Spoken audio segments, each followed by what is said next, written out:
Шаг второй. Крылья, ступни и ноги.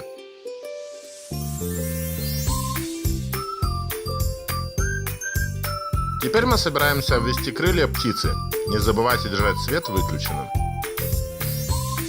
Заполнение крыльев схоже с заполнением тела. Дайте чернилам равномерно распределиться и выровняться.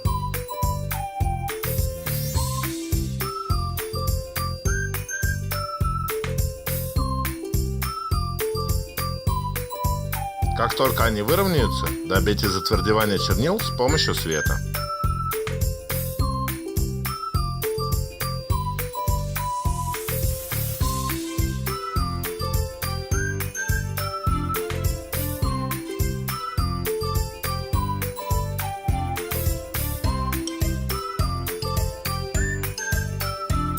Посветите с обратной стороны пластикового листа для полного затвердевания чернил.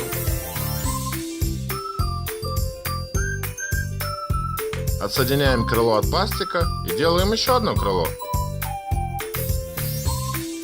Птице не хватает ступней и ног.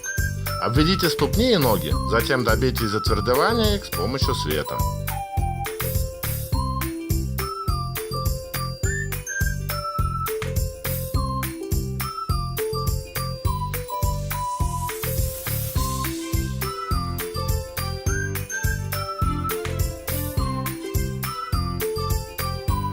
Шаг 2 завершен.